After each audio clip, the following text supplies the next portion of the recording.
ব্যারাকপুর দাদা বৌদি নয়, এটা হচ্ছে আপনার কালীঘাটে দাদা বৌদি দেখছি। তো লাঞ্চ কমপ্লিট হয়ে যাওয়ার পর আমরা এখান থেকে এখন যাব হচ্ছে জেল মিউজিয়াম। তো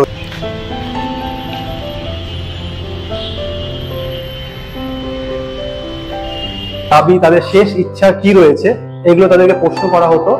ফাঁসি দেওয়া কোথায় রাখা হতো, কোথায় ফাঁসি দেওয়া হতো, তারপর কোথায় তাদের পোস্টমর্টম করতো, টোটাল বিষয়টা আমরা পুরো ফাঁসির মঞ্চকে আমরা কভার করলাম।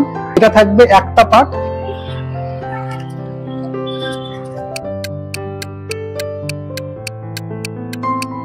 সো হ্যালো গাইস, আমরা এখন বর্তমানে এসে হচ্ছে কলকাতা আলিপুর জেল মিউজিয়াম। এই আলিপুর জেল মিউজিয়ামটা এস্টাবলিশমেন্ট হয়েছিল 1906 খ্রিস্টাব্দে।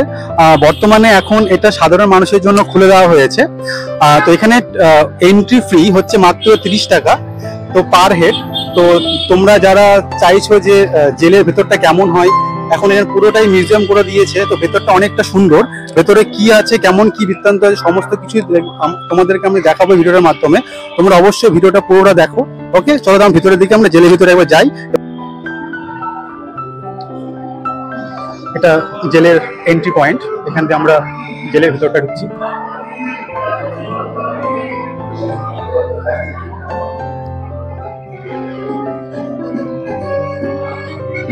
চারিদিকে দেখছো খুব সুন্দর ফুল গাছ হয়েছে।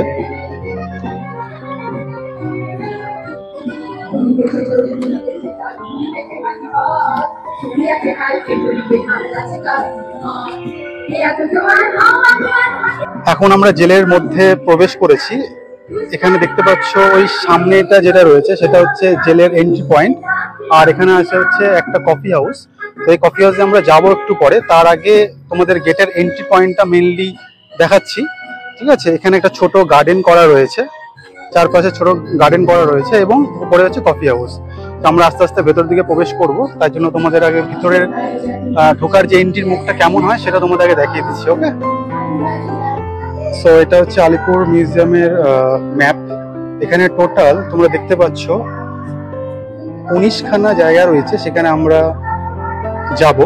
তো একটা ভিডিওর মধ্যে কতটা কভার করতে পারবো আমি জানি না, বাট চেষ্টা করবো একটার মধ্যে কভার করা। যদি একটাতে না হয় তাহলে আমরা দুটোর মধ্যে টোটাল ভিডিওটা কভার করব, ঠিক আছে?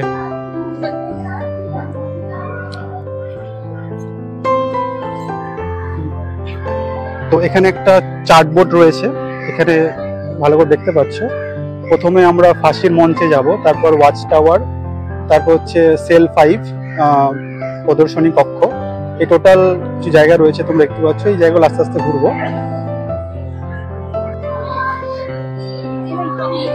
এটা হচ্ছে ফাঁসির মঞ্চ।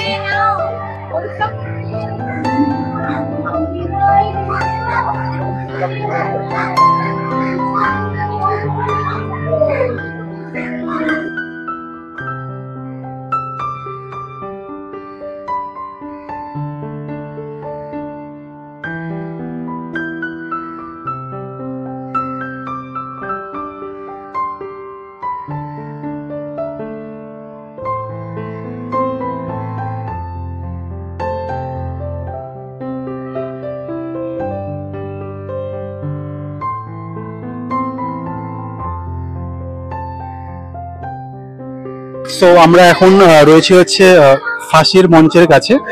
তোমরা দেখতে পাচ্ছ এখানে দুটো দড়ি ঝুলানো রয়েছে। এখানেই ফাঁসি দেওয়া হতো স্বাধীনতা সংগ্রামীদের। আর এখানে লাস্ট ফাঁসি দেওয়া হয়েছে 2004 সালে ধনঞ্জয়কে। তারপরে এখানে বর্তমানে আর সেরকম কাউকে ফাঁসি দেওয়া হয়নি। আর ফাঁসি দেওয়ার পর যে এবং এখানে একটা গ্রিল ছিল, ঠিক আছে, রড টাইপের, সেটা যখন টানা হতো তখন এই ফাঁসির এটা উপরের দিকে উঠে তখন এবং বডিটা তখন ঝুলে যেত, ঠিক আছে? তো তোমরা দেখতে পাচ্ছ। আর মেইনলি আমি এদিকে দেখাবো একটু বিষয়টা। সো এখানে ফাঁসি দেওয়ার পর এখানে যে বডিটা ঝোলানো হতো, তারপরে এখানে ফেলে দেওয়া হতো। ফেলে দিয়ে এখানে যে কাচের একটা ঘর দেখতে পাচ্ছ, এই ঘরের ভেতর দিয়ে বডিটাকে বের করা হতো। বের করার পর সামনে যে অটোপসি রুম রয়েছে, পোস্টমর্টম রুম, সেখানে সেই বডিকে নিয়ে যাওয়া হতো পর্যবেক্ষণের জন্য ব্রিটিশ যে সময় ডাক্তারগুলো রয়েছে। তো আমরা সেই রুমে যাবো, চলো আমরা দেখি একবার, ওই রুমে দিয়ে একবার যাই।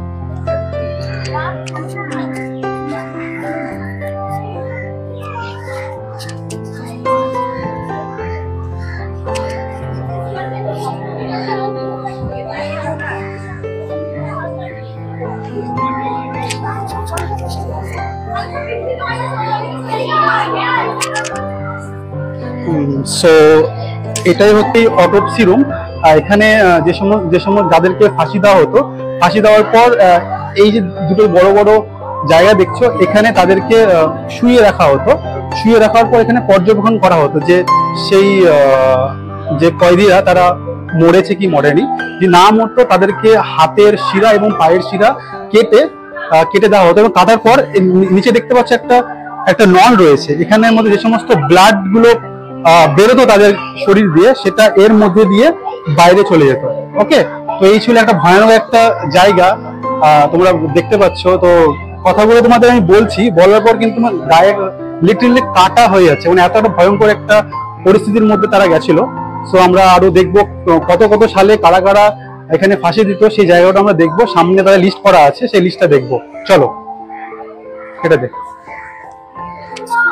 তোমরা দেখতে পাচ্ছ এখানে যাদের যাদের এখানে ফাঁসি দেওয়া হয়েছিল তাদের টোটাল একটা লিস্ট রয়েছে। প্রথমে যে লিস্টটা রয়েছে সেটা হচ্ছে কানাইলাল দত্ত, 10 নভেম্বর 1908।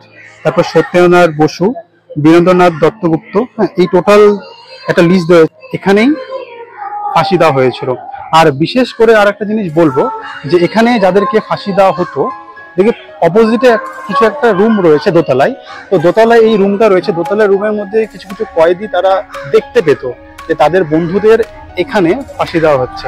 তো এটা খুব ভয়ানক কাণ্ড। এই তাদের ভয় দেখিয়েই তাদের মুখ থেকে অনেক অজানা তথ্য ব্রিটিশরা বের করতো।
তো এটা হচ্ছে কন্টেনমেন্ট রুম, অর্থাৎ এখানে ফাঁসি দেওয়ার আগে সমস্ত কয়েদিদের এখানেই তারা থাকতো বসে। তো এভাবে তারা মানে যখন ফাঁসি দিত, ফাঁসি দেওয়ার আগে তারা এখানে কিছু সময় তাদের ওয়েট করানো হতো, এবং তাদের কি কি দাবি, তাদের শেষ ইচ্ছা কি রয়েছে, এগুলো তাদেরকে প্রশ্ন করা হতো। তারপর মোটামুটি সব পর্যবেক্ষণ করার পরই তাদেরকে ফাঁসির মঞ্চে ওঠানো হতো। এই হচ্ছে সেই রুম। বুঝতে পারছো, এই একটাই ঘর, এই একটা ঘরের মধ্যেই তাদেরকে একজনকে বা দুজনকে রাখা হতো। বেশ একটা ভয়ানক, বুঝতেই পারছো, তাই না?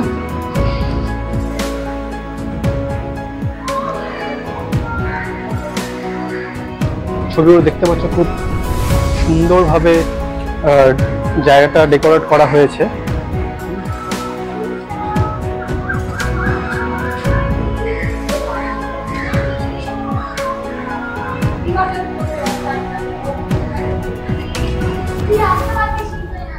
এখানে একটা মূর্তি রাখা রয়েছে।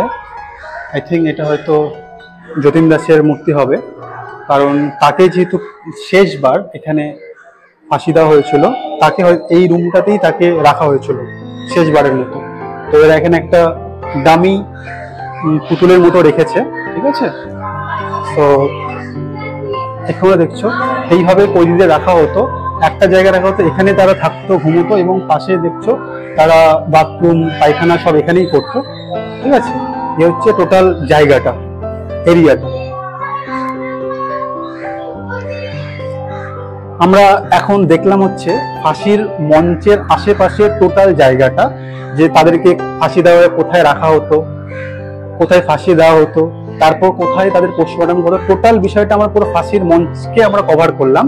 এবার আমরা কভার করব হচ্ছে এই মিউজিয়ামের বাকি যে সমস্ত এরিয়াগুলো রয়েছে। এটা থাকবে একটা পার্ট, এবার আমরা পরের পার্টে বাকি জায়গাগুলো যে কক্ষগুলো রয়েছে, নেতাজি কক্ষ, নেহেরু কক্ষ বা আন্দামানে কিছু সেল রয়েছে বা লাইব্রেরি, বিশেষ করে যে পরের পার্টে আমরা ভিডিওর মধ্যে আমরা ওগুলো দেখাবো। তো আমরা ফার্স্ট পার্টটা আমরা এখানে শেষ করছি, চলো। এখন আমরা এসেছি হচ্ছে দাদা বৌদি বিরিয়ানি আউটলেটে। এটা ব্যারাকপুর দাদা বৌদি নয়, এটা হচ্ছে আপনার কালীঘাটে দাদা বৌদি। তো এখানে যে যে মেনুগুলো আমি এখানে অর্ডার করেছি সেটা হচ্ছে এখানে একটা চিকেন বিরিয়ানি, সঙ্গে নিয়েছে হচ্ছে চিকেন ফ্রাইড রাইস এবং চিকেন কষা। এখানে টোটাল 4 পিস চিকেন কষা রয়েছে, আর সঙ্গে একটা কোল্ড ড্রিঙ্কস। ঘড়িতে প্রায় 2টো বাজে, তো তার জন্য আমরা এখানে এখন মানে দুপুরে যে লাঞ্চটা সেটা আমরা সেরে নিচ্ছি। সো দেখতে পাচ্ছ, ক্যামেরা ফোকাস করে। তো এখানে একটা চিকেন দিয়েছে, জাস্ট চিকেনের পিসটা দেখো, দাদা বৌদি চিকেন বলে কথা। এবং সঙ্গে দিয়েছে হচ্ছে একটা এই সাইজের একটা এত বড় আলু, এবং তার সঙ্গে নিয়েছি আমরা চিকেন কষা। ওকে, তো আগে চিকেন দিয়ে টেস্টটা করে নিই কেমন হয়েছে।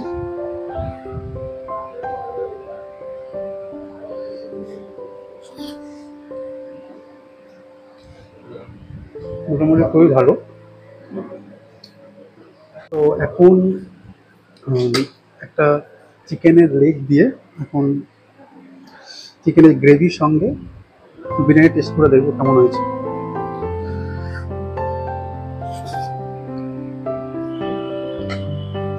গ্রেভি ঝোলটা বেশ খুব ভালো হয়েছে।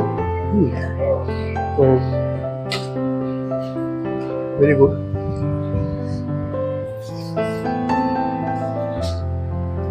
তাহলে আমরা লাঞ্চটা সেরে নিই, তারপর বাইরে গিয়ে কথা হচ্ছে। সো আজকে যে টোটাল ব্লগটা ছিল আমাদের আলিপুর জেলকে নিয়ে, তো টোটাল আমরা ভিডিওটা কমপ্লিট করলাম। আমার টোটাল 2টো পার্ট হবে। প্রথম পার্টটা সবাই দেখার পরই দ্বিতীয় পার্টটা দেখবে, না হলে বুঝতে পারবে না। তো সকলকে পুরো ভিডিওটা দেখার জন্য অনেক অনেক থ্যাংক ইউ তোমাদের। তো এইভাবেই আমার চ্যানেলে আরো অনেক ধীরে ধীরে ব্লগ আসতে চলেছে। এটা আমার এই চ্যানেলের প্রথম একটা কমপ্লিট ব্লগ। আশা করি তোমাদের পুরোটা খুব ভালো লাগবে। আমি টোটালটাই তোমাদের বোঝানোর চেষ্টা করেছি, টোটাল ব্লগটা, যে আলিপুর এই জেলটা কেমন, কিভাবে আসবে, কোথা থেকে আসবে, টোটাল ডিটেলসটা তোমাদের আমি বলেছি। এবার তোমরা যদি একটা শর্ট বলে দিই তোমরা কি করে আসবে, তোমরা যে যতীন দাস মেট্রো স্টেশন রয়েছে সেখান থেকে প্রায় 5 মিনিট লাগে হাঁটা পথে। তোমরা হেঁটেও আসতে পারো, এবং তোমরা যদি চাও যে অটোতে করে আসবে, অটোও পাওয়া যায়। অটোতে করে ডাইরেক্ট তোমরা আলিপুর জেলের সামনে নামবে, ওখান থেকে তোমরা এন্ট্রি গেটে এন্ট্রি করে নেবে। সকলকে অনেক অনেক ধন্যবাদ ভিডিওটা পুরো দেখার জন্য। চলো আগামী ভিডিওতে আবার তোমাদের সকলের সাথে দেখা হচ্ছে। টাটা।